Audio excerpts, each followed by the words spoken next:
آج اس وقت ایران کی جنگ چالو ہے، ہم اور آپ دیکھ رہے ہیں، اور بھارت کی خارجہ پالیسی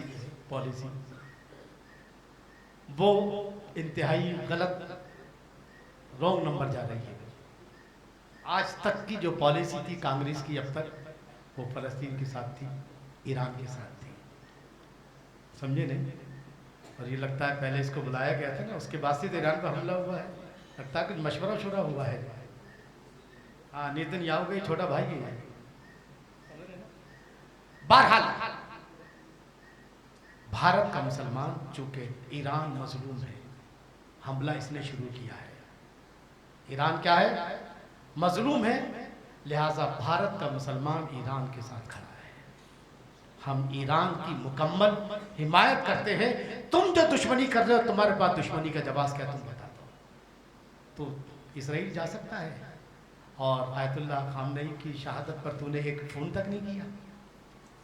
تو امریکہ کے صدر کو فون کر رہا ہے، بحرین پر حملہ ہوتا ہے تو بحرین کے صدر کو فون کر رہا ہے، جہاں جہاں حملے ہو رہے ہیں سب، لیکن تو نے جو ہے کم سے کم ایک انسانیت کا تقاضا تھا کہ ایران کے صدر کی شہادت ہوئی ہے تو کم سے کم ایک جو ہے انسانیت محبت کا، لیکن یہ اسلام دشمنی ہے، کیا ہے؟ لیکن بھارت کے مسلمانوں کا یہ موقف ہے۔ آج بھی اگر کچھ لوگ، کچھ مولوی آج بھی ہوا دے رہے ہیں کہ وہ شیعہ ہے، کیا ہے، تو میں ان کو بتانا چاہوں گا کہ بے شک شیعوں سے ہمارے اختلافات ضرور ہیں۔ امریکہ اور اسرائیل کا کون ہے اندازہ آپ کو؟ دونوں کا دھرم الگ، دونوں کے نبی الگ، دونوں کی شریعت الگ، دونوں کی کتابیں الگ ہیں نا، مگر آج وہ دونوں مل کر کے یہود و نصارہ کس پر حملہ کرتے ہیں؟ ایران۔ اور یہ 57 اسلامی ممالک کے یہ ہجڑے جو ہے آج بھی چوڑیاں پہنے جو ہے اپنے زنانہ پن کا ثبوت دے رہے ہیں۔ جب اگر چند الگ کتاب الگ، نبی الگ، شریعت الگ، وہ ایک ہو کر کے مسلمانوں کو مار سکتے ہیں، تو پھر کیا مسلمان جو ہے جس کا مذہب تو ایک ہے نا؟ یقیناً اختلاف ہیں، ہم یہ نہیں کہتے کہ، لیکن آج اگر باطل کے سامنے اگر کوئی سینہ تان کر کھڑا ہے اور اسلام کی نمائندگی کر رہا ہے تو وہ صرف ایران ہے، یاد رکھنا۔ آج تمہیں سنیت یاد آ رہی ہے ان مولویوں کو سوائے چوچے لڑانے سے اور کچھ نہیں ہے، زندگی بھر اسی کا کھایا ہے جی۔ جب 2 سال تک غازہ پٹ رہا تھا تو یہ سنی کیا کر رہے ہیں؟ نہیں، کون آیا تھا اس وقت بھی؟ ایرانی آیا تھا نا، اس وقت بھی حزب اللہ تھی۔ یہ در حقیقت یہ یہود و نصارہ کے ایجنٹ ہیں یہ مولوی۔ اور میں آپ کو، میں نے شاید آج یا کل میں نے ایک بات بتائی ہے کہ سورہ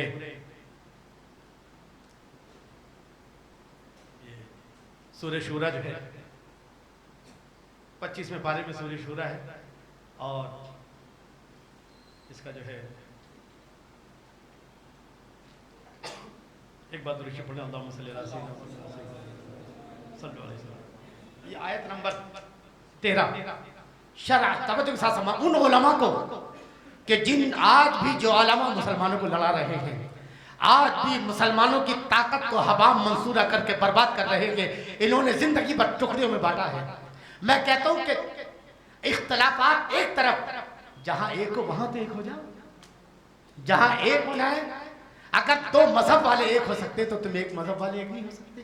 یہ میں نے جو آیت پیش کر رہا ہوں توجہ کے ساتھ سماعت کیجیے گا، ان یہود و نصارہ کے ان ایجنٹ مولویوں سے کہ جو کہتے ہیں یہ یوں ہے یہ یوں ہے، وہ الگ اختلافات اپنی جگہ پر ہے، حق حق ہے، باطل باطل ہے، لیکن آؤ میں یہ آیت بتانا چاہتا ہوں آپ کے سامنے۔ جب سے میں نے آیت پڑھی ہے میں نے پورا چیلنج کیا ہے، پوری دنیا ہے جتنے بھی علم والے ہیں، جتنے مولوی ہیں، کشمیر سے لے کنیا کماری تک، آؤ بیٹھو میں تمہیں بتا دی آیت کیا ہے۔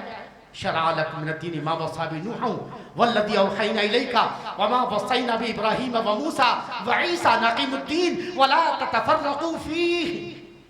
سماعت کیجئے گا، اس میں 5 نبیوں کے نام ہیں، کتنوں کے؟ ہمارے نبی صلی اللہ علیہ وسلم، حضرت ابراہیم، حضرت نوح، حضرت موسیٰ، حضرت عیسیٰ۔ 5 نبیوں اور ان کی امتوں سے خطاب ہو رہا ہے۔ توجہ کے ساتھ سماعت کیجئے گا، کل کو کوئی آپ کو بھی بولے تو بولے تو نے آیت نہیں پڑھی ہے۔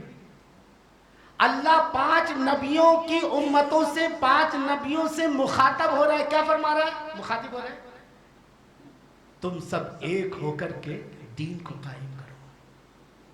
توجہ آپ کی الحقیم الدین، یعنی حضرت آدم علیہ السلام سے جو دین چلا تھا، جو مکمل وہ میرے نبی صلی اللہ علیہ وسلم پر، الیوم اکملت لکم دینکم واتممت علیکم نعمتی ورضیت لکم الاسلام دینا، اس کا جو بنیادی اسٹرکچر ہے وہ ایک ہی ہے، اللہ ایک ہے۔ ہر نبی کا یہی کلمہ تھا، لا الہ الا اللہ آدم صفی اللہ، لا الہ الا اللہ جو ہے لا الہ الا اللہ جو ہے نوح نجی اللہ، لا الہ الا اللہ ابراہیم خلیل اللہ، لا الہ الا اللہ اسماعیل ذبیح اللہ، لا الہ الا اللہ موسیٰ کلیم اللہ، لا الہ الا اللہ عیسیٰ روح اللہ۔ حضرت آدم سے لے کر میرے نبی صلی اللہ تعالی وسلم تک جو وحدانیت کا جو تصور ہے، اللہ کے ایک ہونے کا جو بنیادی اسٹرکچر ہے، وہ سارے نبیوں کا ایک ہے۔ اور اب اسی طرح معاملہ رسالت، بہت ساری چیزیں ہیں، قیامت کا معاملہ ہے، جنت کا معاملہ ہے، دوزخ کا معاملہ ہے، حساب و کتاب کا معاملہ ہے، یہ سارے نبیوں کے پاس تھا۔ سارے نبیوں کا جو بنیادی اسٹرکچر ہے وہ ایک ہی تھا۔ اللہ فرماتا ہے کہ اس بنیادی اسٹرکچر میں پانچوں نبیوں کی امتیں مشرک اور کفر کے مقابلے میں ایک ہو جاؤ، وَلَا تَتَفَرَّقُوا فِيهِ، اور الگ الگ نہ ہو جاؤ، دین کے معاملے میں الگ الگ نہ ہو۔ جب پانچ نبیوں کی امتوں سے جو ہے اللہ خطاب فرما رہا ہے کہ دین کو قائم کرنے میں ایک ہو جاؤ اور الگ الگ نہ ہو، تو پھر آخر ایک نبی کی امت جو ہے، ایک قرآن کو ماننے والے، ایک نبی کو ماننے والے، ایک کعبے کو ماننے والے، ایک خدا کو ماننے والے، آخر اب تک جو ہے اسی میں لگے ہیں کہ یہ شیعہ ہے۔ بے شک میں یہ نہیں کہہ رہا شیعوں سے ہمارے اختلاف ہے، اور جو حق ہے وہ حق ہے، جو باطل ہے وہ باطل ہے، لیکن آج اگر اسلام کی کوئی پریکٹیکل سچی کوئی تصویر پیش کر رہا ہے تو وہ صرف ایران نظر آتا ہے۔ سعودی جتنے بھی جو ہے سنی ممالک کہلاتے، بہرحال جو ہے آج کس طرح سے انہوں نے جو ہے امریکہ کے ایجنٹ بن چکے ہیں، آج وہ وہی کرتے ہیں۔ آپ نے دیکھا غازہ کس طرح سے لٹ رہا تھا، کسی میں دم نہیں تھا، اور آج انہیں جو ہے یاد رکھنا، ایک بات بتاؤں، جو ہے اسرائیل کی جتنی آبادی ہے نا، اتنی مولویوں کی آبادی ہے، مولویوں اماموں کی، سمجھ رہے کہ نہیں، سنیوں کے۔ تو ان سے کہو کہ اس وقت سنیت کہاں گئی جب غازہ پٹ رہا تھا؟ سارے کے سارے مولوی جاتے وہاں بچانے کے لیے غازہ، اس وقت سنیت یاد نہیں ہے۔ در حقیقت یہ یہود و نصارہ کے وہ ایجنٹ ہیں جنہوں نے قوم کو بری طرح سے جو ہے، اگر یہ حال نہ ہوتا، بے شک میرا عقیدہ اپنی جگہ پر ہے، حضرت کا عقیدہ اپنی جگہ پر ہے، آپ دارالعلوم دیوبند سے متعلق ہے، میں اعلیٰ حضرت سے منسلک ہوں، لیکن کہیں نہ کہیں تو میک ہے نا۔ اگر جہاں اسلام کہتا ہے، جب اللہ کہہ رہے ہیں کہ پانچ نبیوں کی امتیں جہاں ایک ہو وہاں ایک ہو کر کے باطل کے سامنے ڈٹ جاؤ، تو پھر ایک نبی کی امت بھی نہیں ڈٹ رہے ہیں۔ توجہ، اللہ نے کیا فرمایا، وَاعْتَصِمُوا بِحَبْلِ اللَّهِ جَمِيعًا وَلَا تَفَرَّقُوا، اللہ فرماتا ہے اللہ کی رسی کو مضبوطی سے پکڑ لو، ایک ساتھ اپنی ڈیڑھ کی مسجد الگ نہ بنا۔ جس طرح نماز فرض ہے، اسی طرح امت کا ایک ہونا بھی فرض ہے، جس طرح روزہ فرض ہے اس طرح امت کا ایک ہونا بھی فرض ہے، جس طرح زکوٰۃ فرض ہے اس طرح امت کا ایک ہونا بھی فرض ہے، جس طرح حج فرض ہے اس طرح امت کا ایک ہونا بھی فرض ہے۔ ان هذه امتكم امة واحدہ، یہ ایک امت ہے، ایک امت۔ ایک جگہ اللہ نے فرمایا وانا ربکم فاعبدون، ایک جگہ فرمایا وانا ربکم فاتقون، اے لوگو اگر تم میری بندگی کرنا چاہتے ہو تو پہلے ایک امت بن کر رہو، اس کے بعد پھر میری بندگی کرو، میں تمہاری بندگی کو قبول کروں گا۔ کہیں کہا گیا اگر تم تقوی کے راستے پر چلنا چاہتے ہو تو پہلے ایک امت بن کر رہو، پھر تمہارے تقوی کو قبول کیا جائے گا۔